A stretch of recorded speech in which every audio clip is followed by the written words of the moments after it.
name is Natalia Maldonado. I'm 17 years old. I am a junior in Benito Juarez High School. My class rank is a 6, my GPA is a 4, and I would like to be a teacher, but it's hard because I'm undocumented.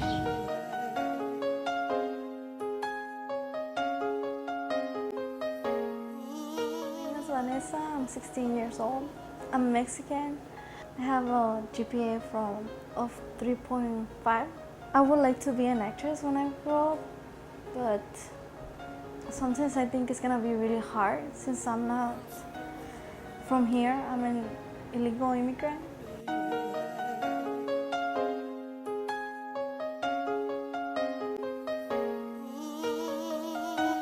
name is Joshua Rivera. I am 16 years old. I am Mexican. My GPA is 3.5. My dream job is to become a Motorola engineer, but the only thing stopping me is my current status. I'm an illegal immigrant.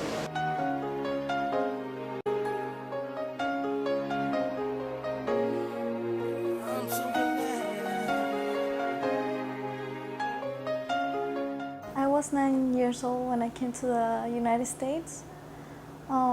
It was really hard to get here because I had to cross the border, and it was like there was days that we couldn't sleep well because we had to run sometimes or sometimes walk. When I remember this, it's like I can't believe it. I can't believe I made it here because it was like a place that you will never finish, like walking. It was like there was no houses, nothing, everything was dry. I was 9 years old when I first arrived. I kind of came crossing the border when my mom, my brother, and my sister, when she was 1 year old. It was like dark, cold, really cold. And I guess everybody was scared because everybody was like, let's hurry up, you know. They could catch us. Don't make noise.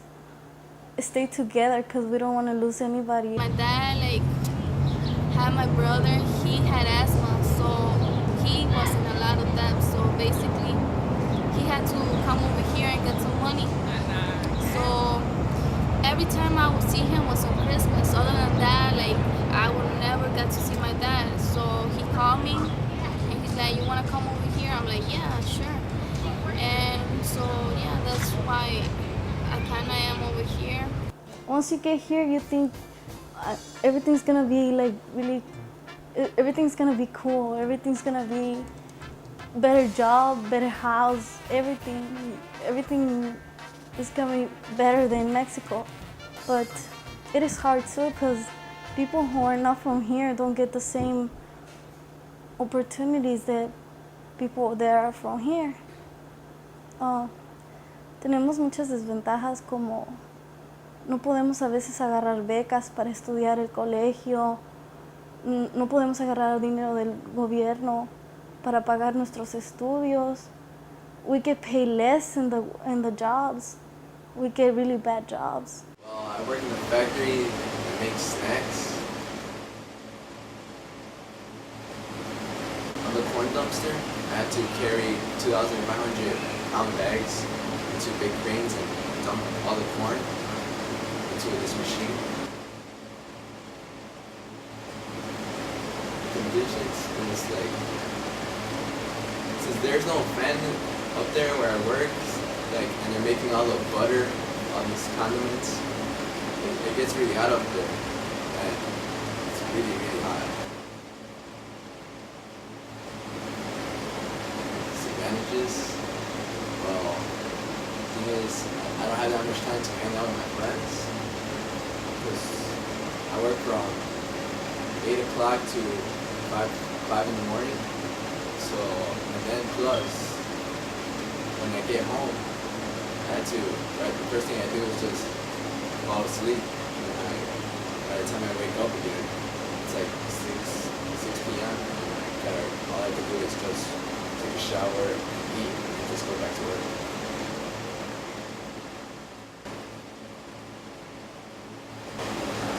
want this for a future. You know, it's too long.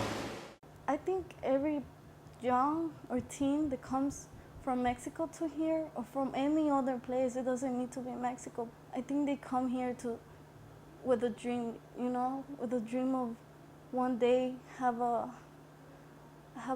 better job, study hard to get that job they want, but it's hard. I work for the Illinois Coalition for Immigrant and Refugee Rights. My job, I have two jobs. One is to mobilize immigrant voters to come out to vote and to become very active in the democratic process. So I help with that program. But my second job is I'm a youth organizer for the Illinois Coalition, and I help youth who are interested in directly affected by the DREAM Act learn about the DREAM Act. I help them understand how it could affect them, how they can help pass the DREAM Act. And along with them, we work together to motivating our legislators and our senators to pass the DREAM Act.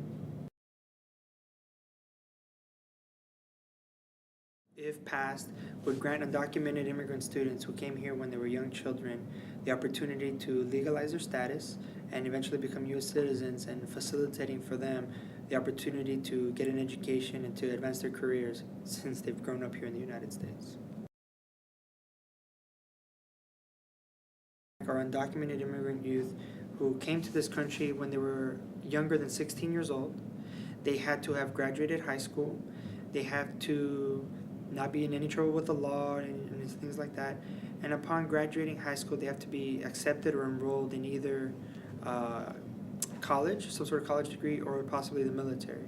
So then those students, upon applying for status, they have to complete 2 years of academic achievement, either like community college, 4-year university, trade school, or 2 years in the military, and then they would be eligible for legal permanent residency and citizenship. But those are the only people who qualify for the DREAM Act.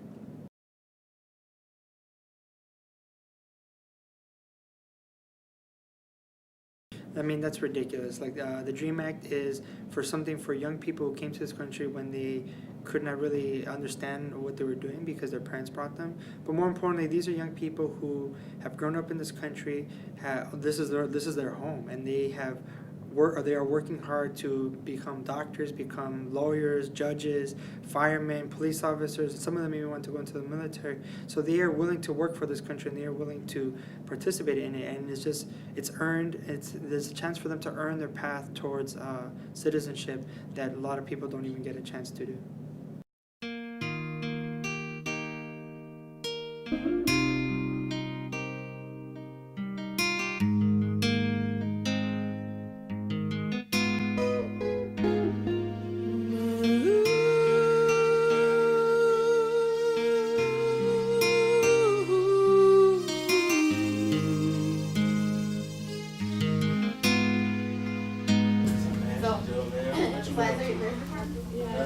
Good morning, class.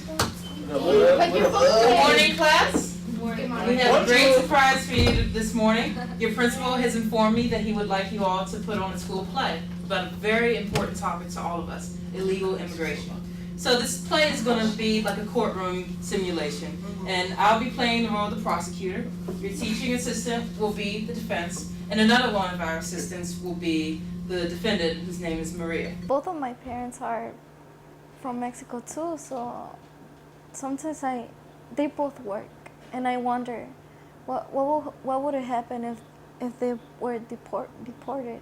Well, I guess I would want to go with them, because I wouldn't like to stay here alone. I came with them, and we want to stay together like a family, and I wouldn't be able to live without them. Now we have Kristen here, who's going to be playing Maria, so make her feel welcome with the rest of the group. I know she wasn't here last time, but now we're all going to begin together working on this. And do you have any questions?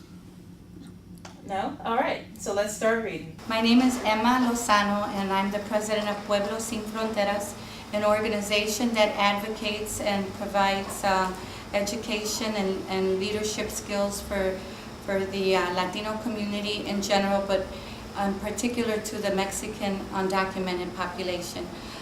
We've been involved in a series of different campaigns around healthcare, immigration, specifically because of the broken immigration laws, and the devastation that it's taken on and separation of families. So this is when you would start crying, Alicia, and you'd look down the floor. I have to cry? Yes, you have to cry. Yeah. Right now? Well, you know, It's just my time. yeah, and okay, I know you all want to have fun with this, and it's good to, but remember, this is a really, really serious project that we're doing. The case of Elvira Arellano, where currently she's in sanctuary and will be in sanctuary for almost a year, August the 15th.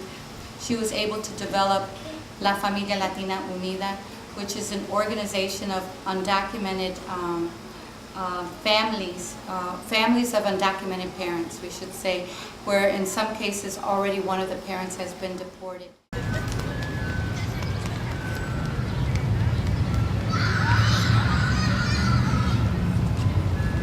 Voy a cumplir ya un año dentro del santuario aquí en mi iglesia de Alberto Metodista Unida, y básicamente la razón por la que pedí santuario fue para seguir luchando para poder quedarme aquí con mi hijo, que es ciudadano americano, porque yo iba a ser deportada el 15 de agosto.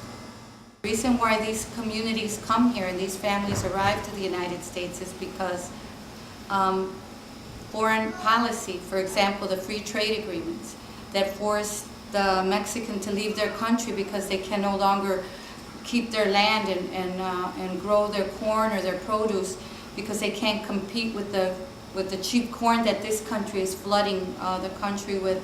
And then the maquiladores doesn't give them enough money to survive, and then they cross the border, and then they're here and they're welcome to work, and they work very hard, and they and it's not fair. I mean, it's not fair that they be divided and called criminals, because everybody's won. Everybody's made money off of these people, off the exploitation of them without any rights. And now they have children that are U.S. citizens, and it's about time this country recognizes the families that were formed here because of their own policies of this country and the children that were born here who are U.S. citizen children. Bueno, el 15 de agosto del año 2006 yo tenía que presentarme en las oficinas de inmigración ya para ser deportada. Los últimos 4 años yo he estado involucrada en la lucha para una legalización en contra de las redadas, deportación y separación de familias, y por eso es que yo decidí luchar, porque siempre he pensado que luchando podemos lograr cambios. Si yo pensara que deportándome a mí la ley iba a cambiar y iba a legalizar a 12 millones de indocumentados, entonces yo hubiera tomado la decisión de irme deportada, pero sé que de esa manera la ley no va a cambiar, y no va a cambiar estando deportando a nosotros ni separando nuestras familias, y fue por eso que hablé con mi pastor. Yo soy líder laico aquí en mi iglesia por más de 4 años, y nos hemos enfocado siempre en la unidad de la familia, en luchar por las familias.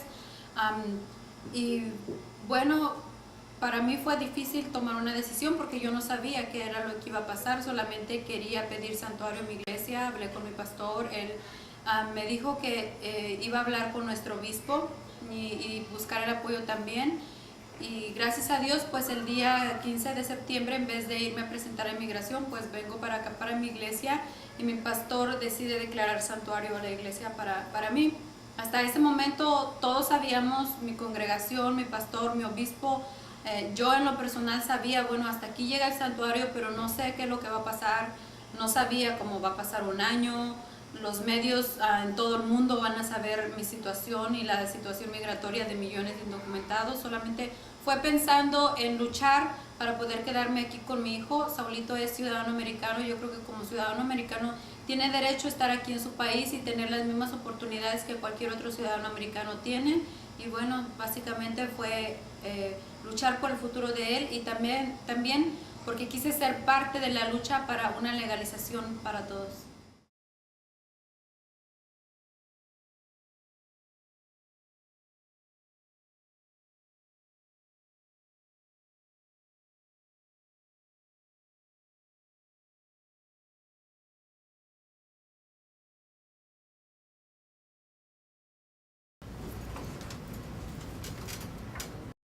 Please be seated.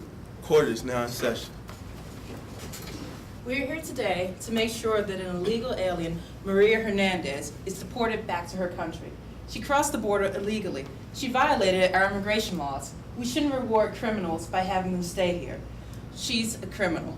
Deport her back to Mexico as soon as possible. Maria, how do you plead? Maria Hernandez pleads not guilty. Your Honor, Maria Hernandez should not be deported. She's not a criminal. She did not commit a criminal act. She only violated a civil law, like when we violate a traffic ordinance. Your Honor, this woman is a mother. She has one kid. She uses them as bait. Objection, Your Honor, irrelevance. Dad or mom were deported, like at the age I am right now, I will have to leave with them based on the fact that I'm not old enough to take care of myself, and the fact that also I want my family. These illegals are using their children to stay in the U.S., knowing it's a reason why we won't deport them. They know that. Eso no es cierto. Yo no vine a este país para ser niños. Yo vine a trabajar. En mi estado, en mi país, no hay trabajo para mí. Yo vine a trabajar en un restaurante chino. Me pagaban a $3.50 la hora. Y yo ahí me enamoré de Carlos. Y 2 años después yo me casé y tuve una niña. Y por amor, no lo tuve por nada más. We have to get one thing straight. Maria Hernandez crossed the border illegally. She didn't come here with a visa, nor with the green card. Maria could have applied for one and could have come here legally, like many other immigrants. We do not give special attention to any lawbreaker. In the case of Maria Hernandez, the court has decided that the defendant is guilty. Guilty of illegally crossing our borders to the United States. I hereby demand that the court Maria Hernandez take back no later than 2 weeks. We've been struggling for this for family reunification and family unity for some time, for a number of years. That is our primary focus, is to keep our families together and to really get this country to recognize the value of these families, the Mexican family in particular, the Latina family in general, because they pay taxes, they're decent people, they own homes, they are good workers, and they're your neighbors, and they're the ones that take on the most difficult job for the least amount of money. They're being exploited. It's about time that there's justice. This country was built over immigrants and is still being constructed by us immigrants. We came here for a better future and a better life. And in order to accomplish that, we need to keep on studying. I'm tired of hiding. We don't want to live in the shadows no more. Accept us. Esta mamá, dile por favor que están en mi mente, que he venido a triunfar, no hay más que aguantar, debemos ser fuertes.